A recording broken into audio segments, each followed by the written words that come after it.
cœur de l'information.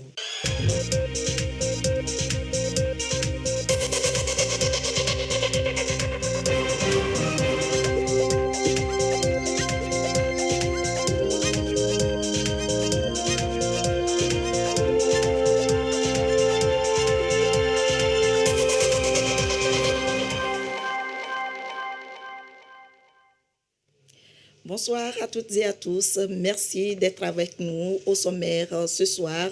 La rencontre de l'Agence nationale de gestion de l'environnement avec les partenaires de l'unité de gestion du projet Agropole de Kara. Au cœur des échanges, le respect des normes environnementales pour la réussite du dit projet. Lomé abrite un congrès de radiologie pour améliorer l'imagerie médicale en Afrique. C'est le dernier jour ce samedi. Plus de 300 radiologues africains et leurs collaborateurs européens ont débattu de plusieurs thématiques. Plus de détails dans ce journal. Et puis, en Afrique du Sud, le nombre de nouveaux cas de Covid-19 augmente fortement, 50% en 24 heures selon des chiffres officiels, le plus haut taux enregistré depuis des mois. Voilà pour les titres. Les messages de félicitations continuent de parvenir au président de la République, Faure Sozimna Gnassingbé, à l'occasion du 62e anniversaire de l'indépendance du Togo. Le dernier en date, celui du gouverneur du Canada, qui énonce ce qui suit. Monsieur le Président, au nom des Canadiennes et des Canadiens, c'est un grand plaisir de vous offrir, ainsi qu'au peuple togolais, mes vœux de paix, d'harmonie et de prospérité à l'occasion de l'anniversaire de l'indépendance de la République togolaise. Le Canada est heureux de souligner les bonnes relations qui existent entre nos deux nations. Sachez que nous demeurons à vos côtés, notamment dans le cadre de nos efforts communs au sein de l'Organisation internationale de la francophonie et de l'Organisation des Nations unies. En cette journée de célébration, nous souhaitons tout le succès possible au peuple togolais dans l'accomplissement de ses projets et de ses aspirations. Je vous prie d'agréer, Monsieur le Président, l'expression de ma très haute considération. Mérimée Simon. Cap sur Kara, où l'Agence nationale de gestion de l'environnement a échangé avec les acteurs et partenaires de l'unité de gestion du projet Agropole de la région. D'utiles conseils leur ont été prodigués en ce qui concerne le respect des normes environnementales pour la réussite de ce projet. Nestor Mouzou.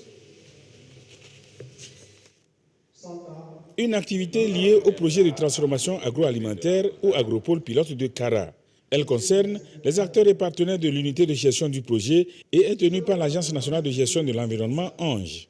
C'est un renforcement de capacité de 3 jours de ces groupes cibles sur l'évaluation et le suivi du plan de gestion environnementale et sociale, du plan de gestion de risques, du plan de gestion des pestes et pesticides et du plan cadre de réinstallation. Le projet Agropole est inscrit dans la feuille de route de gouvernement 2020-2025.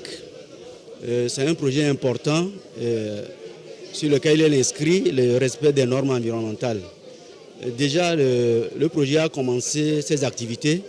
Nous avons validé les rapports d'un certain nombre de projets déjà et nous sommes actuellement entrés dans une convention avec Agropole pour la formation de tous les acteurs impliqués sur les normes environnementales, sur le processus des évaluations environnementales, afin que tous ces acteurs maîtrisent les étapes nécessaires pour qu'il n'y ait pas des écarts et des retards sur le projet. Donc voilà l'objectif de notre présence ici, pour former ces acteurs qui sont à la fois venus du monde rural, les représentants des préfets, les représentants des maires, l'UGP. Le préfet de la COSA a salué l'organisation de cette session de renforcement des capacités.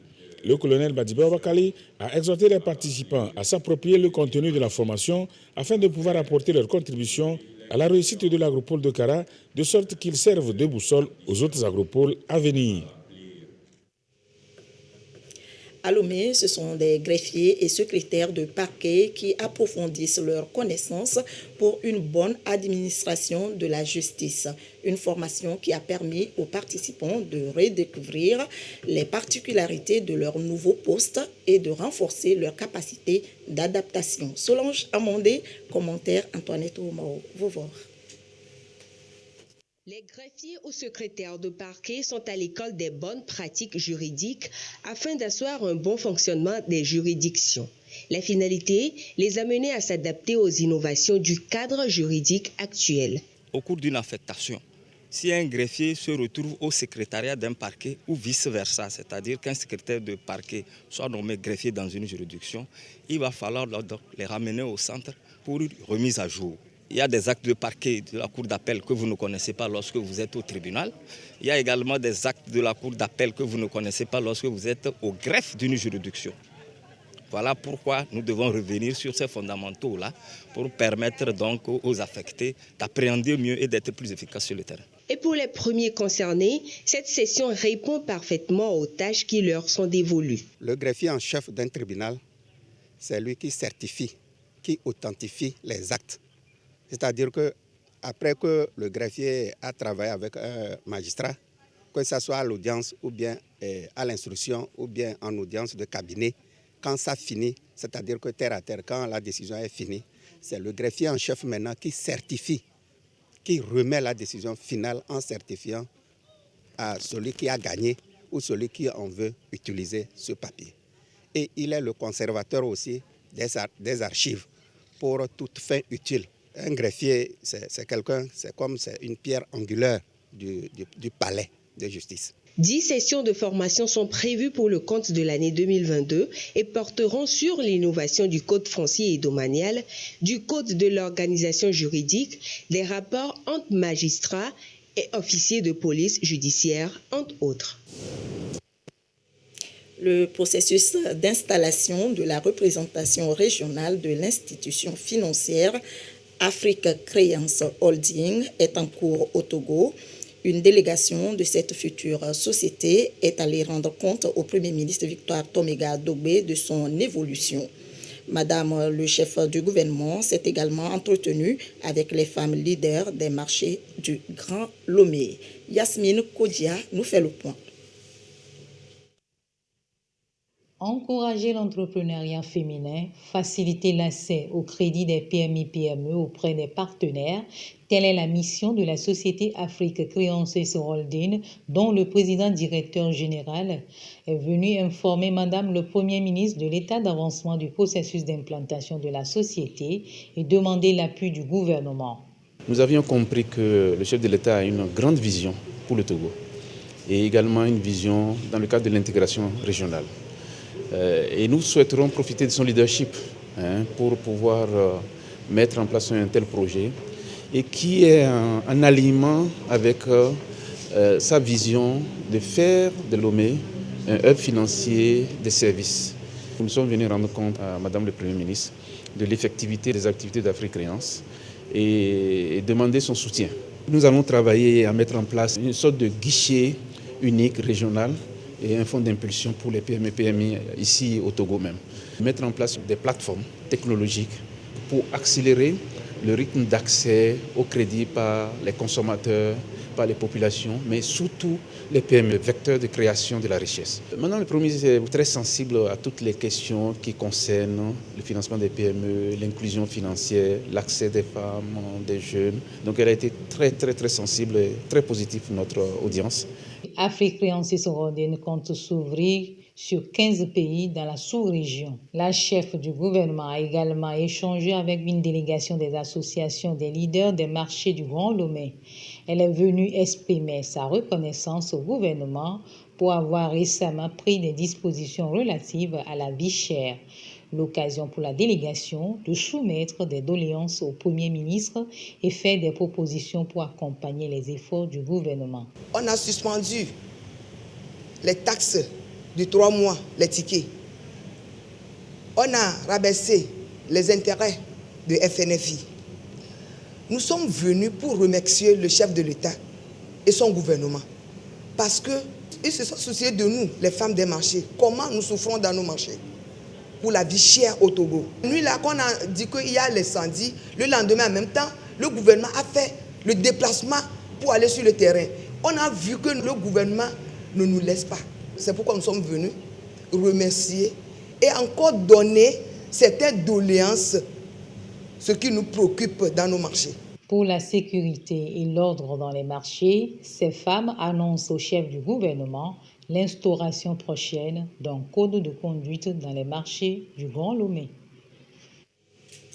Le Congrès international de la radiologie d'Afrique noire francophone se tient à Lomé. Spécialistes africains et européens sont présents à ce rendez-vous au Togo. 3 jours de travaux pour observer l'évolution de l'imagerie médicale sur le continent. Solange Amandé avec à la voix Dodo Ouare. Le secteur de la radiologie et imagerie se professionnalise, ceci pour administrer des soins de qualité aux patients. Un processus qui passe par l'adhésion de la corporation aux dernières avancées technologiques en radiologie, scanner, échographie. D'où ce congrès qui réunit acteurs de la radiologie et imagerie africains et européens. Aujourd'hui, il y a des avancées énormes. Nous sommes partis de la radiologie conventionnelle. Et nous sommes arrivés au niveau de l'imagerie par résonance magnétique. Et aujourd'hui, on ne parle plus de radiologie diagnostique seulement, mais on parle de radiologie interventionnelle. C'est-à-dire que la radiologie interventionnelle, avec la radiologie, on peut aussi traiter les maladies. Au cours de ces journées des journées de la radiologie africaine francophone, nous avons eu à faire des conférences, nous avons eu à faire des ateliers, nous avons eu à faire des enseignements post-universitaires. Un brassage de compétences qui a pour enjeu révolutionner le secteur de la radiologie et imagerie médicale.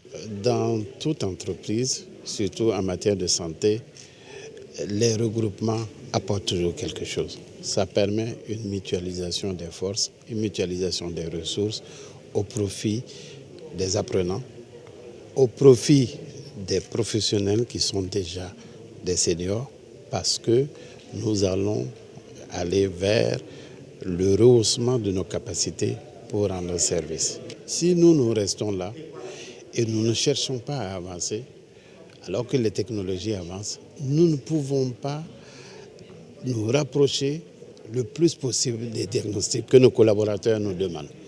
Donc c'est ça l'enjeu, c'est échanger, pouvoir aller au maximum de nous-mêmes pour rendre service aux populations, même les plus reculées. Imagerie, oncologie, radio-interventionnelle, entre autres secteurs clés de la santé qui nécessitent de nouvelles aptitudes et connaissances, de nouvelles compétences dont sont en quête ces acteurs de la santé.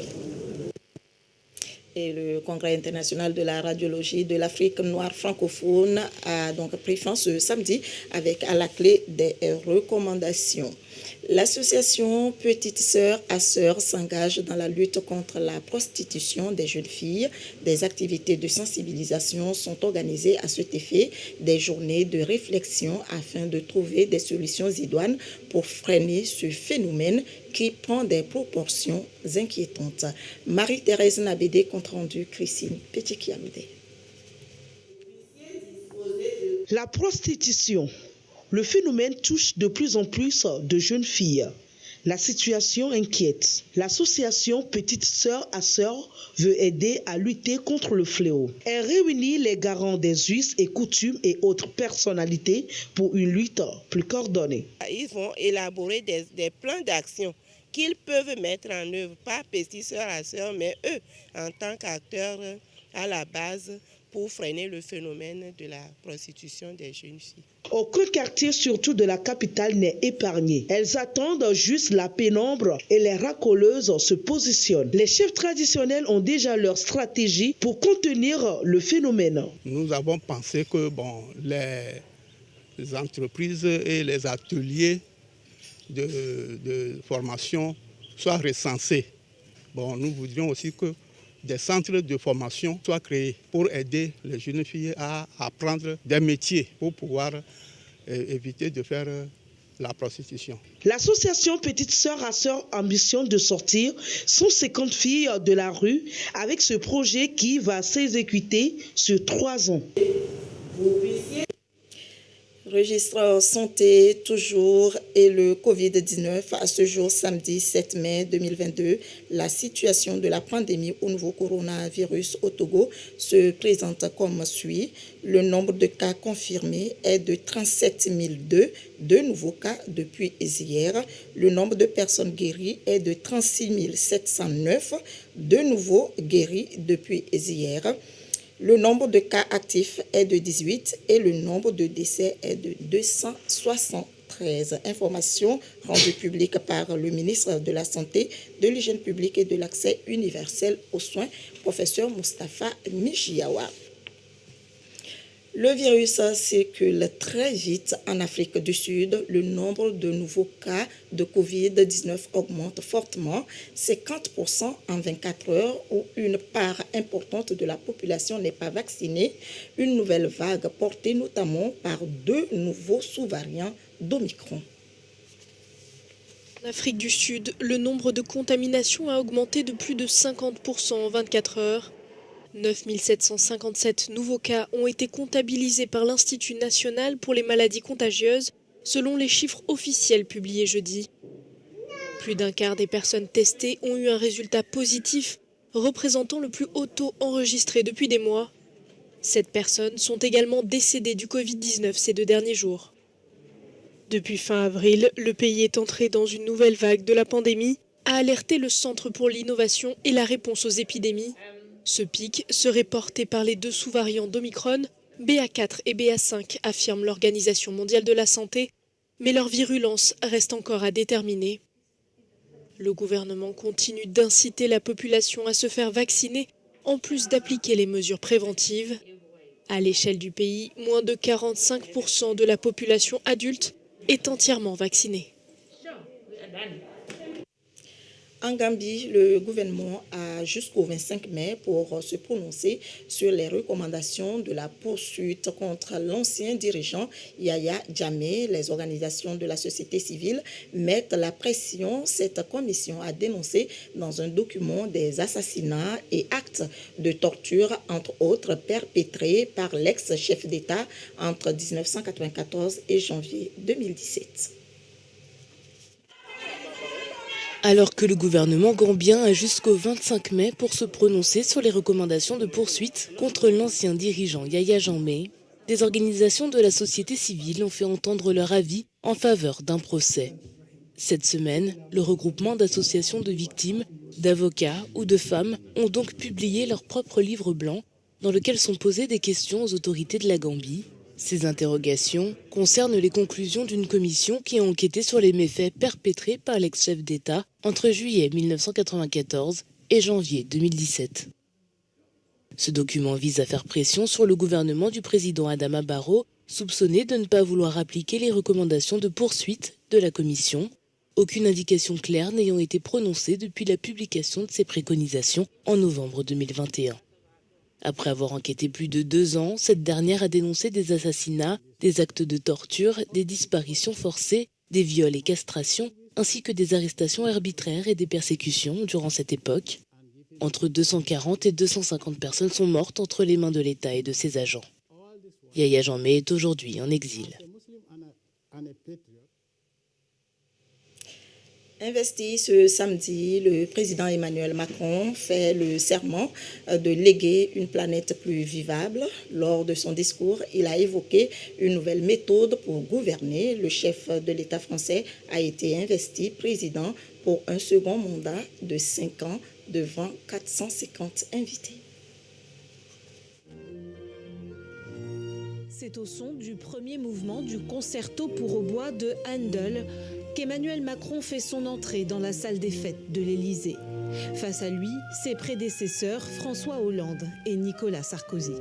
Il est 11h, heure de Paris, quand le président du Conseil constitutionnel, Laurent Fabius, proclame officiellement sa victoire.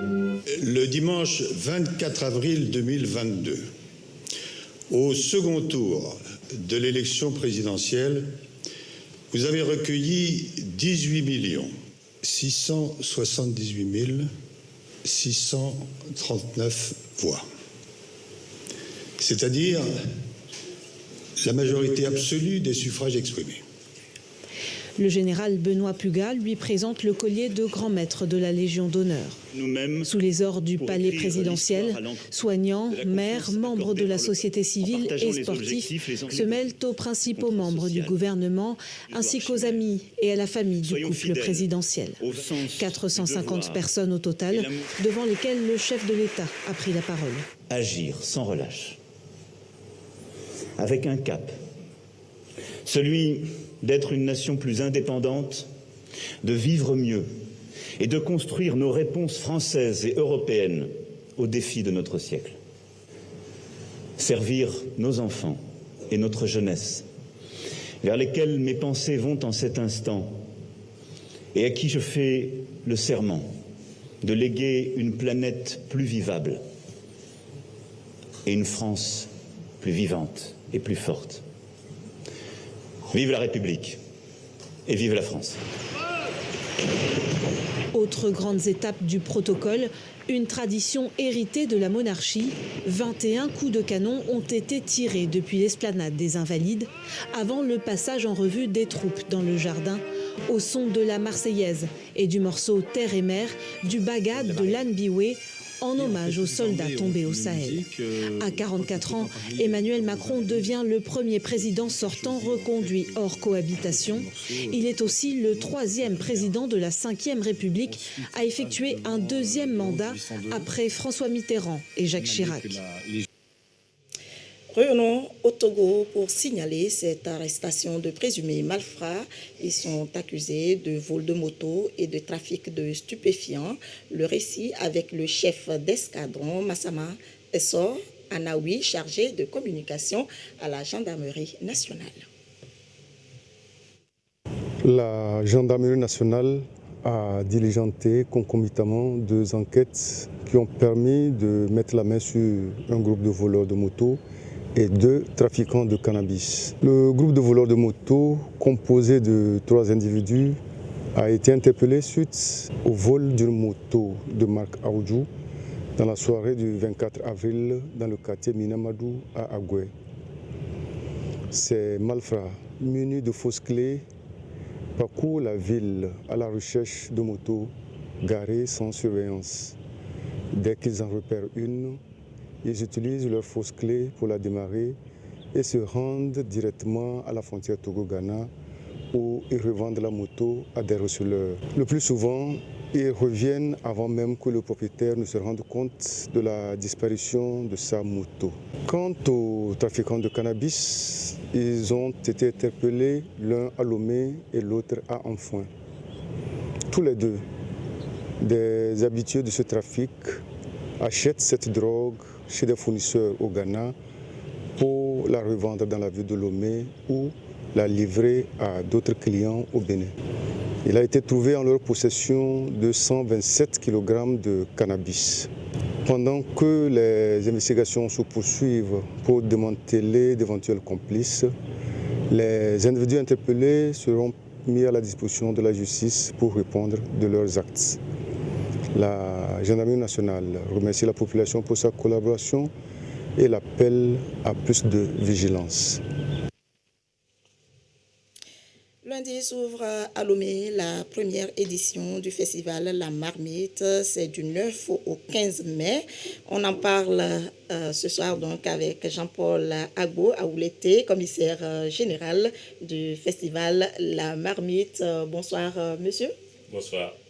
Voilà, et qu'est-ce qui motive cette initiative, d'organiser le festival La Marmite?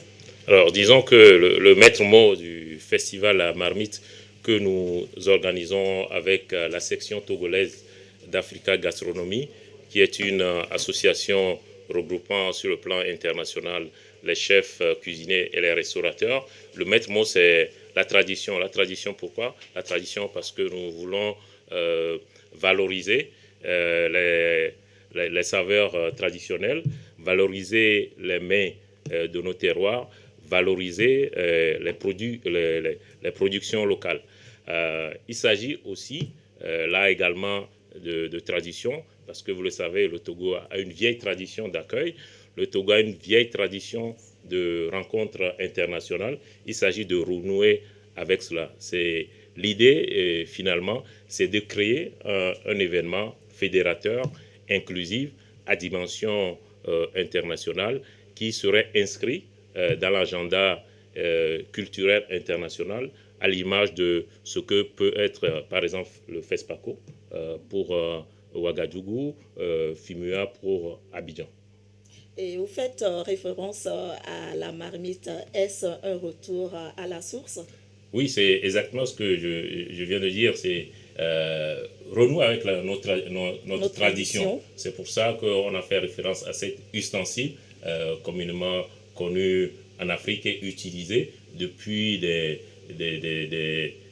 années, je dirais plusieurs siècles, par nos aïeux, nos grands-mamans, nos mamans, et qu'aujourd'hui on continue à utiliser. Donc c'est cette référence à la tradition, cette envie de faire revivre nos traditions, de valoriser notre patrimoine culinaire, notre richesse gastronomique, que nous avons choisi la marmite comme emblème.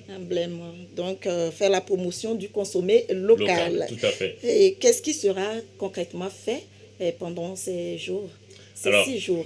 Alors, sans jeu de mots, j'allais dire que nous avons élaboré un programme nourrissant intellectuellement, parce que nous commençons avec un colloque à l'université de Lomé, qui réunit aussi bien les universitaires, les scientifiques, que les chefs cuisiniers. Donc, c'est des échanges qui vont se dérouler de façon mixte, comme je dis, par les chefs et les universitaires. Alors, ce qui est intéressant le premier jour, c'est que après ce colloque, après cette démarche intellectuelle, on va satisfaire nos papilles avec la dégustation des mets de nos terroirs. Alors, on va construire de façon symbolique un village sur le campus divisé en 5 régions, en 5 zones. Chaque zone représentant une des régions du Togo. Alors l'idée, c'est de faire parcourir aux invités, de faire aux invités plutôt un parcours culinaire de découverte ou de redécouverte. Donc vous parcourez la région maritime et vous redécouvrez les mets, les saveurs de cette région. Vous arrivez à la région des plateaux, région centrale, région de la Caraïbe, région des savanes. Donc c'est le premier jour. Le deuxième jour s'ouvre sur l'esplanade du Palais des Congrès, une foire gastronomique. J'invite tous ceux qui aiment manger, qui aiment bien manger, ceux qui aiment la bonne chair, à se déplacer sur le site de la foire, où il y aura une diversité. Tous ceux qui portent la richesse de notre cuisine, de notre gastronomie, seront présents pour exposer leur repas, leurs mets. Ceux qui aiment toujours, surtout la pâte avec des mets et il y aura de mets. Plein de mets représentatifs de l'ensemble de notre territoire, parce qu'il s'agit aussi d'un festival inclusif, fédérateur. C'est pour ça que nous avons aussi fait venir beaucoup de chefs de l'étranger pour nous faire découvrir les mets de leur pays. Mais le festival, ce n'est pas que la cuisine, la gastronomie. Le slogan même du festival, c'est de la ferme à l'assiette. Donc, toute la chaîne de valeur qui quitte la ferme, les champs, jusqu'à l'assiette est concernée. Donc, il s'agit bien sûr du paysan, des producteurs, mais également des transformateurs, des distributeurs, des commerçants, des industriels, des officiels, puisque les officiels seront présents pour des chefs. Présenter. Oui, les chefs sont au cœur du festival, mais pas que. Il y a d'autres. L'État sera présent à travers pour présenter aux exposants ou aux visiteurs tous les dispositifs mécaniques d'accompagnement qui existent aujourd'hui pour soutenir des groupements de femmes, des jeunes producteurs, des filières bio par exemple. Filières bio, on parle beaucoup de soja, etc. Donc il y a tout cet écosystème qui va se retrouver sur l'esplanade du Palais des Congrès pour, comme je l'ai dit, pour célébrer la bonne saveur, pour célébrer les richesses culinaires du Togo, mais aussi du continent. Et que va gagner le Togolais de ce festival? Mais c'est justement de découvrir, de redécouvrir cette richesse-là. Vous savez, il y a plein de citadins ici à Lomé qui ne savent pas, par exemple, comment on fait du gari, comment on fait du pédigaou, comment on peut faire du pain avec de l'igname. c'est des questions aujourd'hui qui sont d'actualité avec notamment ce qui se passe, le contexte international. Avec du manioc également, avec du manioc. Oui, justement, c'est ce que je dis. Donc, tout ça, les visiteurs viendront découvrir cela sur le site de la foire. Je dois ajouter également qu'il s'agit aussi de rendre hommage ou de valoriser nos mamans, nos grands-mamans, celles qui ont nourri plusieurs générations de Togolais. On en connaît tous, je suis sûr que vous en connaissez, des mamans qui, au bord des routes, quand nous étions enfants, ou qui continuent à le faire sur le en face campus, de nos maisons, sur le campus, sur la route des écoles. Donc, il y a des mamans qui font ça depuis plusieurs décennies, 10, 20, 30, 40 ans, 50 ans. Cela leur a permis d'éduquer leurs enfants, d'envoyer leurs enfants à l'école. Elles se sont construites une vie professionnelle. Pour la plupart, qu'elles ont réussi. Alors, ce festival aussi a pour ambition de leur rendre hommage à travers un film documentaire qui va être diffusé et puis aussi à travers des trophées qu'on va remettre à certaines d'entre eux, en tout cas pour cette première édition, certaines d'entre elles que nous avons sélectionnées. En tout cas, elles le méritent.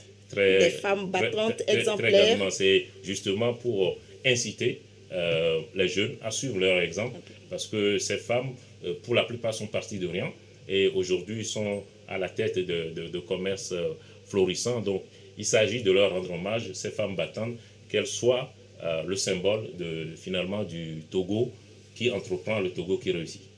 Merci Jean-Paul Agboaoulete d'être passé sur ce plateau. Je rappelle donc que vous êtes le commissaire général du festival La Marmite. Très belle soirée à vous. Merci à vous également. Merci.